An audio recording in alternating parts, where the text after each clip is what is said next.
नमस्कार साथियों, कैसे हैं आप लोग। हमारे चैनल पे आपका स्वागत है। आई होप आप लोग अच्छे होंगे और अपनी पढ़ाई को कर रहे होंगे। जैसा कि आपको पता है, यूपी ट्रिपल एससी के एग्ज़ाम्स जो हो रहे हैं उनमें कंप्यूटर की बहुत महत्वपूर्ण भूमिका है। तो हम कंप्यूटर की क्लासेस कर रहे हैं। अभी तक हमने कंप्यूटर का इंट्रोडक्शन, कंप्यूटर की हिस्ट्री और क्लासिफिकेशन में हमने जनरेशन के हिसाब से देख लिया था। आपने हमारी क्लास 3 जो देखी होगी उसमें हमने जनरेशन 1 से लेकर जनरेशन 5 तक कैसे कैसे कंप्यूटर की ग्रोथ हुई ये समझा था। तो हम क्लासिफिकेशन ऑफ कंप्यूटर के अगले पड़ाव पर हैं, जिसमें हम ये बात करेंगे कि कंप्यूटर को ये आप अगर देखेंगे तो आकार और कार्य के हिसाब से वर्गीकृत किया गया है। और कार्य प्रणाली के आधार पर आप देखेंगे तो एनालॉग, डिजिटल और हाइब्रिड कंप्यूटर होते हैं। ठीक है, ये 3 टाइप के कंप्यूटर कार्य प्रणाली के आधार पर। अगर आप आकार देखेंगे तो आकार में हमने समझा था micro computer, mini computer, main frame computer और सुपर कंप्यूटर। इसके बारे में हमने थोड़ा सा पढ़ा था। अब इसकी डिटेल में आज पूरी क्लास करेंगे और समझेंगे कि इनमें किस टाइप के कंप्यूटर्स आते हैं, उनकी प्रोसेसिंग कैसे होती है, वो कैसे काम करते हैं, उनकी क्या इंपॉर्टेंस है और उनकी क्या लिमिटेशंस हैं। ठीक है, तो ये समझते हैं। ये सारे टॉपिक हो सकता है आपको क्या कहते हैं थोड़े से डिफिकल्ट लगे, या इनमें जो वर्ड्स होते हैं वो टेक्निकल है इस वजह से। तो इन क्लासेस को आप बार बार देखिए। जितनी बार आप इनको देखेंगे उतनी बार आपको ये तैयार होते चले जाएंगे, क्योंकि ये एग्जाम में आपके बहुत महत्वपूर्ण है कि आपका कंप्यूटर अच्छा तैयार हो। 15 मार्क्स आपको लेखपाल में मिलने हैं। अभी आप देखेंगे लोअर का एग्जाम होगा, लोअर पीसीएस का, उसमें भी आपको क्वेश्चन देखने को मिलेंगे कंप्यूटर के। अच्छे खासे क्वेश्चन आएंगे इस बार, क्योंकि अब यूपी ट्रिपल एससी आयोग ही लोअर पीसीएस का एग्जाम कराएगा। और पहले भी अगर आप देखेंगे तो उसमें भी आप प्रीवियस ईयर के उसके पेपर उठाकर देखें, जो भी हुए हैं लोअर पीसीएस के, उसमें कंप्यूटर का सेक्शन रहा है और कंप्यूटर से क्वेश्चन पूछे गए हैं। तो आप ये चैप्टर हमारे साथ पढ़िए और अच्छे से तैयार करिए। अब देखिए माइक्रो कंप्यूटर, सबसे पहले हमको ये चीज समझ लीजिए। देखिए सीक्वेंस हमेशा याद रखिए कि हम माइक्रो से सुपर तक जाएंगे। सबसे पहले आपको याद रखना है माइक्रो होता है, फिर मिनी होता है, फिर अगर आप देखेंगे तो उसके बाद मेन फ्रेम, फिर उसके बाद सुपर। ये सीक्वेंस हमेशा याद रखिएगा, क्योंकि इसी सीक्वेंस में एग्जाम में क्वेश्चन आ जाता है कि असेंडिंग ऑर्डर में लगाइए। अगर असेंडिंग ऑर्डर होगा तो इस तरह से लगा देंगे, डिसेंडिंग ऑर्डर में पूछेगा, अवरोही और आरोही क्रम में लगाने को आता है। तो ये आप ध्यान रखिएगा। ठीक है, अब देखिए सबसे पहले हम माइक्रो कंप्यूटर की बात करेंगे।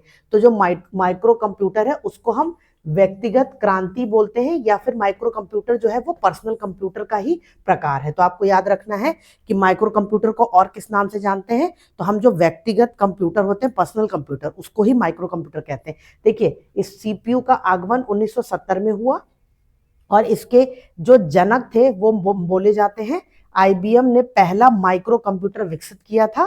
ठीक है, तो ये आप ध्यान रखेंगे, आईबीएम कंपनी थी जिसने पहला माइक्रो कंप्यूटर विकसित किया था। आप एक और उसके बाद अगर आप देखेंगे तो यहां से माइक्रो कंप्यूटर से जाते जाते आप पहुंचेंगे वीएलएसआई और यूएलएसआई। इसके बारे में भी हम लोग डिटेल में पढ़ेंगे। ठीक है, विशेषता देखिए माइक्रो कंप्यूटर की क्या विशेषता होती है। प्रोसेसर के आकार में कमी आई है, जबकि क्षमता कई गुना बढ़ गई है। मल्टीमीडिया इंटरनेट के विकास से इनकी उपयोगिता हर क्षेत्र में पहुंच चुकी है। आपने देखा होगा अब मल्टीमीडिया और इंटरनेट का यूज हम बहुत आयत में कर रहे हैं। हर फील्ड में आपको इनकी जरूरत पड़ती है। जैसे कि आपको मान लीजिए फॉर्म भरना है तो आपको इंटरनेट की जरूरत है। ठीक है, आपको कोई वीडियो देखना है तो इंटरनेट की जरूरत है। अब मल्टीमीडिया क्या हो गया, इंटरनेट, फोटोज, वीडियोस, गेमिंग, ये सारी चीजें मल्टीमीडिया में आ गई। ठीक, तो ये सारी चीजें प्रोसेसर के इंप्रूवमेंट से होती गई। फिर ग्राफिक्स कार्ड लगते हैं, वो सारी चीजें गेमिंग को इंप्रूव करते हैं। अब देखिए जो डेस्कटॉप होता है और जो वर्क स्टेशन होता है, अब हम पर्सनल कंप्यूटर की बात करेंगे तो पर्सनल कंप्यूटर में डेस्कटॉप भी आते हैं और लैपटॉप भी आते हैं। तो इसमें आप देखेंगे कि इनका आकार छोटा होता है। ठीक, और जनरल पर्पस के लिए यूज होते हैं, सिंगल यूजर होते हैं। जैसे मेरे पास मान लीजिए मेरा लैपटॉप है तो वो मेरे लिए काम करेगा। ठीक है, तो वो सिंगल पर्पस है। और अगर आप देखेंगे कि सबसे पहले 1981 में माइक्रो प्रोसेसर 8088 का कब प्रयोग किया गया। तो ये आपको ध्यान रखना है, ये बहुत महत्वपूर्ण फैक्ट है। इससे क्वेश्चन एग्जाम में बनते हैं कि माइक्रो प्रोसेसर 8088 उसका विकास कब हुआ, 1981 में, जो कि यूज होता था पर्सनल कंप्यूटर में।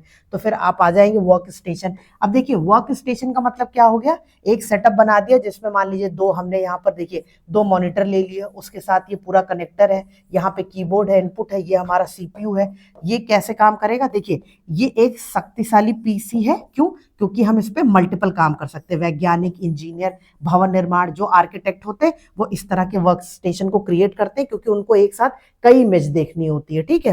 तो वो चीज आप ध्यान रखेंगे। तो इस तरह से ये सब हमारे माइक्रो के ही पार्ट हैं, ये आपको ध्यान रखना है। फिर हमने देखा एक नोटबुक होती है और लैपटॉप, बोलिए नोटबुक लैपटॉप, ये ऐसा होता है, ठीक है।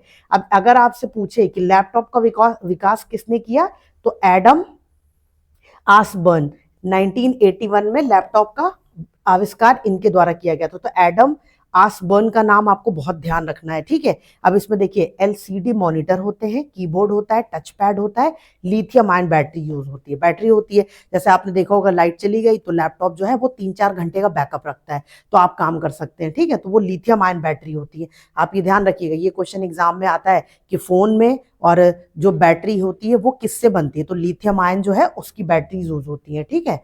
अब इसके बाद आप आएंगे तो जो नोटबुक है वही नेटबुक बन जाती है। तो नेट का मतलब इंटरनेट और नोटबुक, ठीक है। तो इसको आप देख सकते हैं कि इंटरनेट और नोटबुक को बना दिया तो ये नेटबुक हो गया। और ये कैसा होगा, अगर आप देखेंगे तो ये छोटा होगा। अगर लैपटॉप है तो लैपटॉप से इसका जो साइज है वो स्मॉल होगा, ये आपको ध्यान रखना है। नेटबुक, ठीक है, इसमें इंटरनेट सर्फिंग और इन सब चीजों के लिए यूज करते हैं। फिर आपने टैबलेट कंप्यूटर देखा होगा, उत्तर प्रदेश सरकार की एक स्कीम भी चल रही है जिसमें वो स्टूडेंट्स को लैपटॉप और टैबलेट दे रहे हैं।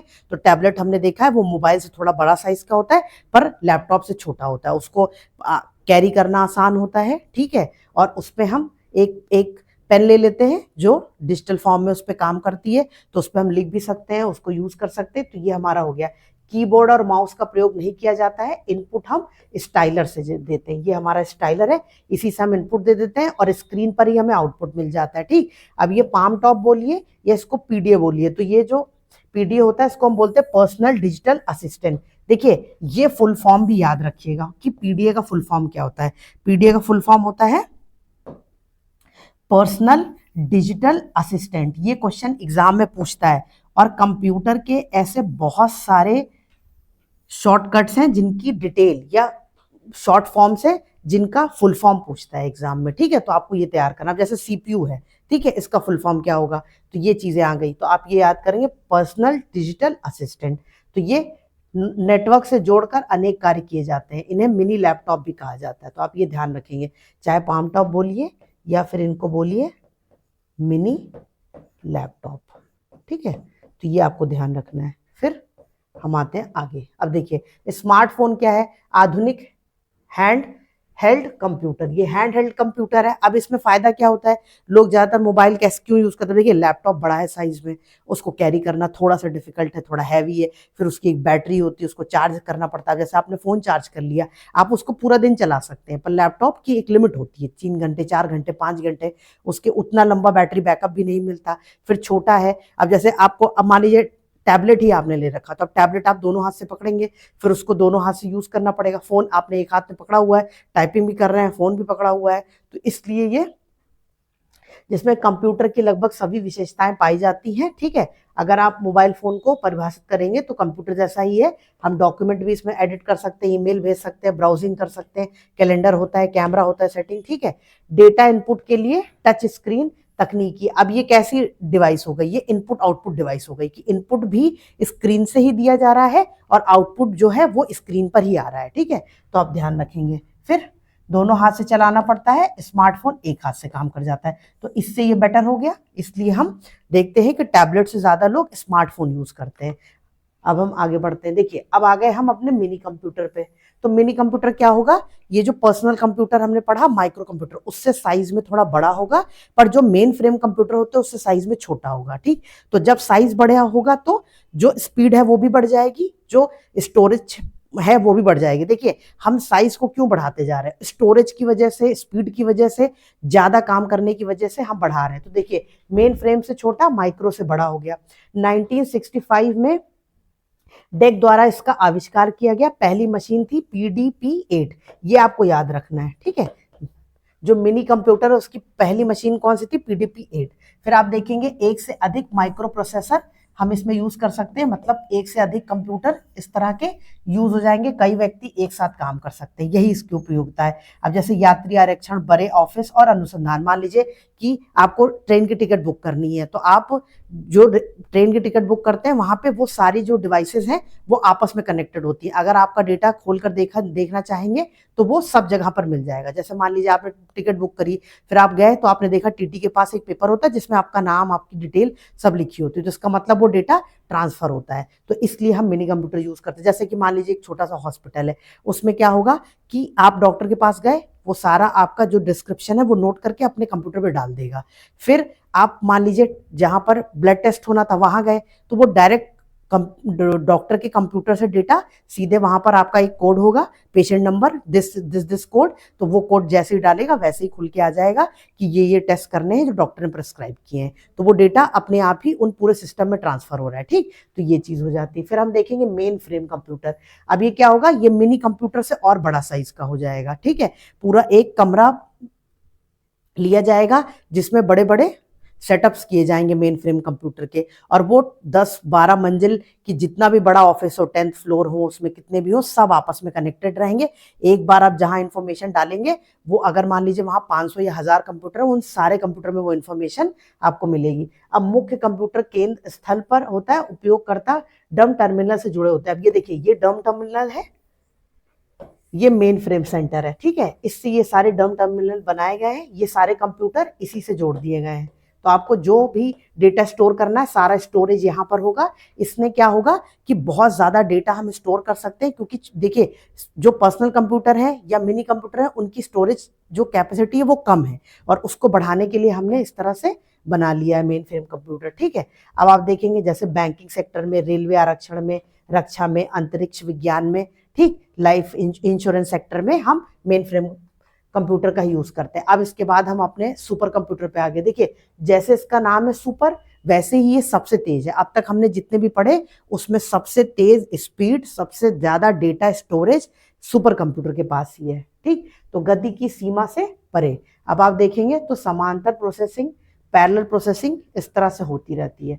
अब देखिए अत्यधिक तीव्र प्रोसेसिंग शक्ति, विशाल भंडारण क्षमता, यही है। हम इसीलिए साइज बढ़ाते जा रहे हैं। और इनकी देखिए इनकी मापन इकाई जो होती है ना वो फ्लॉप्स होती है, ये आपको याद करना है, एकदम रटना है, ये बहुत इंपॉर्टेंट है। फ्लॉप्स के बारे में देखिए, फ्लोटिंग पॉइंट ऑपरेशन पर सेकेंड में जो ऑपरेशन होते हैं फ्लोटिंग पॉइंट्स में होते हैं, ये आपको ध्यान करना है। और ये जो फ्लॉप्स है इसका फुल फॉर्म भी एग्जाम में पूछता है, तो आप इसको तैयार करेंगे। अब इसके जनक बोले जाते हैं सैमुर क्रे, ठीक है, यह नाम आपको याद करना है, ये भी इंपॉर्टेंट है। सुपर कंप्यूटर के जनक किसे बोलते हैं, सैमुर क्रे को, तो ये आपको ध्यान रखना है, ठीक है। फिर भारत में सुपर कंप्यूटर। अब भारत में एक संस्था है सीडैक जिसका मुख्यालय है पुणे में। वो क्या करती है, सुपर कंप्यूटर के निर्माण में अलग अलग इंस्टीट्यूट के साथ मिलकर काम करती है और डेवलप करती है सुपर कंप्यूटर को। और इसके निर्देशक जो थे वो डॉक्टर विजय भटकर थे, और इन्हीं को भारत में जो सुपर कंप्यूटर के जनक माना जाता है, ठीक है। अगर पूछेगा विश्व में सुपर कंप्यूटर के जनक, तो आप नाम लिखेंगे सैमुर क्रे, ठीक है, ये ध्यान रखिए, सैमुर क्रे, इनका नाम याद रखिए। और अगर भारत में पूछेगा तो विजय भटकर, ये आपको ध्यान रखना है। भारत का पहला सुपर कंप्यूटर कौन सा था, परम 8000, और ये 1991 में बनाया गया था। फिर अगर आप देखेंगे तो एक सुपर कंप्यूटर है परम पद्म, जो 1 टेरा फ्लॉप्स पे काम करता है। देखिए यहाँ पे फ्लॉप्स पे काम चल रहा है, 2003 की बात है, ठीक। फिर आप देखेंगे तो इसका हेडक्वार्टर कहाँ है, सीडैक का, पुणे में। तो ये क्वेश्चन आपको जीएस में पूछता है कि सीडैक का हेडक्वार्टर कहाँ है, तो पुणे, ये ध्यान रखिएगा। फिर आप वर्तमान में देखेंगे तो भारत का एक सुपर कंप्यूटर है प्रत्युष, और मिहिर, ये सबसे तेज सुपर कंप्यूटर है। अन्य में अगर आप बार का सुपर कंप्यूटर देखेंगे तो उसका नाम अनुपम है, डीआरडीओ का देखेंगे तो उसका नाम पेस है, और एनएल का देखेंगे तो फ्लो सॉल्वर, ठीक है, ये आपको नाम याद रखने हैं।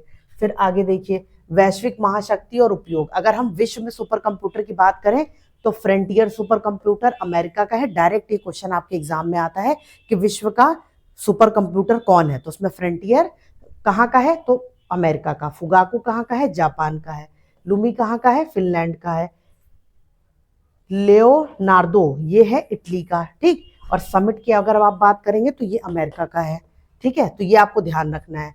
विश्व के शीर्ष 5 सुपर कंप्यूटर ये नाम हो गए, और करंट अफेयर्स में भी नए नाम आते रहते हैं। तो जैसे कोई नया सुपर कंप्यूटर बनता है तो उसका नाम आता है, तो करंट अफेयर्स से भी आप उसको तैयार करते चलेंगे। फिर अब ये सुपर कंप्यूटर सबसे ज्यादा किस फील्ड में काम किए जाते हैं, अंतरिक्ष अनुसंधान में, मौसम विभाग में या मौसम विज्ञान में, और परमाणु परीक्षण में, ठीक। अनुवांशिक अभियांत्रिकी, जैसे कि हम जीन एडिटिंग और डीएनए कंप्यूटर की बात कर रहे थे ना, तो वो सारे क्या होंगे, वो सुपर कंप्यूटर का ही पार्ट होंगे, ठीक है। तो आप ये ध्यान रखेंगे और ये सारे नाम आप याद करेंगे, इनसे क्वेश्चन एग्जाम में बनते हैं, ठीक है। फिर आप देख लीजिए एक बार, अगर हम बोले तो कंप्यूटर के father of computer Charles Babbage. फिर आप देखेंगे प्रथम इलेक्ट्रॉनिक कंप्यूटर हमने पढ़ा था इनियक है, ये कल की क्लास में पढ़ा था। भारत की सिलिकॉन वैली बेंगलुरु, तो ये आपको याद रखना है। क्वेश्चन पूछता है भारत में कौन से सिटी को हम सिलिकॉन वैली कहते हैं, तो वो बेंगलोर है, ये नाम आपको पता होना चाहिए। अब एक बार आप देखेंगे ना, तो जो आईबीएम है वो डीप ब्लू ने गैरी कास्परोव को हराया था। ये एक शतरंज का खेल हुआ था, शतरंज, ठीक है। और जब ये शतरंज का जो खेल है उसमें गैरी कास्परोव ये शतरंज के बहुत बड़े खिलाड़ी थे। उनको आईबीएम द्वारा एक डीप ब्लू जो मशीन थी या कंप्यूटर डेवलप किया गया था उसने हरा दिया था। तो ये चीज एक मतलब एक रोचक फैक्ट है जो आप याद कर सकते हैं। फिर आईसी चिप्स, ठीक है। अब आप देखेंगे कि जो आईसी चिप्स होती है ये होती है ट्रांजिस्टर की बनी, और सेमीकंडक्टर, तो सेमीकंडक्टर जो है वो आ जाएंगे सिलिकॉन के बने होते हैं और जर्मेनियम के। तो ये पूछता है कि जो आईसी चिप्स में सेमीकंडक्टर्स होते हैं वो किन के बने होते हैं, तो सिलिकॉन और जर्मेनियम, ये दोनों नाम आपको याद करने हैं। इन क्लासेस में से हर वो पॉइंट जो बहुत महत्वपूर्ण है वो आपको तैयार करना है एग्जाम के लिए, और इनको आप बार बार देखें जिससे आपके जितने भी फैक्ट्स हैं, जितने भी डाउट्स हैं वो क्लियर हों, ठीक है। देखिए क्योंकि बार बार क्लासेस देखनी पड़ती हैं ताकि रिवीजन अच्छा हो सके। एक बार आपने देखा, आपको समझ में नहीं आया, दोबारा देखिए, फिर थर्ड टाइम देखिए, फिर धीरे धीरे आप उन शब्द से, उन वर्ड से फेमिलियर होने लगेंगे। क्योंकि होता ये है ना कि कंप्यूटर हम पढ़ते तो है नहीं, फिर जब हम सुनते, अब फ्लॉप्स आ गया नाम, अब फ्लॉप्स कभी सुना नहीं, अब एक बार फ्लॉप्स सुना, फिर फ्लॉप्स का फुल फॉर्म सुना, फिर वो कैसे काम करता है ये सुना, तो ये तीनों बार पढ़ने से वो टॉपिक हमारा तैयार हो गया, ठीक है। तो आप ये क्लासेस मल्टीपल टाइम्स देखिए। अब ये आप देख सकते हैं माइक्रो सबसे छोटे, सस्ते, व्यक्तिगत, जिसमें लैपटॉप स्मार्टफोन आ जाएंगे। फिर मिनी में अगर आप देखेंगे तो मध्य आकार, मध्य शक्ति, पीडीपी 8, ये इंपॉर्टेंट है। फिर ये विशाल होते हैं, सेंट्रलाइज्ड होते हैं, प्रोसेसिंग सेंट्रलाइज प्रोसेसिंग होती है, जैसे बैंक और रेलवे में। अब ये क्वेश्चन पूछता है बैंक और रेलवे में किस टाइप के कंप्यूटर यूज होते हैं, तो मेन फ्रेम कंप्यूटर यूज होते हैं। अब सुपर कंप्यूटर सबसे तेज, सबसे महंगा, स्पेस और वेदर इसमें यूज होता है, ठीक है। तो आप ये ध्यान रखेंगे। आज की हमारी कंप्यूटर की क्लास इतनी ही है आज, इसके बाद हम अगला टॉपिक नेक्स्ट क्लास में करेंगे। तब तक के लिए पढ़ते रहिए और इन क्लासेस को बार बार रिवाइज करते रहिए, और हमारे चैनल को सब्सक्राइब करिए। जो भी कोर्सेज की जानकारी आपको चाहिए वो आप नीचे दिए हुए नंबर पे कॉल करके ले सकते हैं। थैंक यू, मिलते हैं अगली क्लास में, तब तक के लिए पढ़ते रहिए।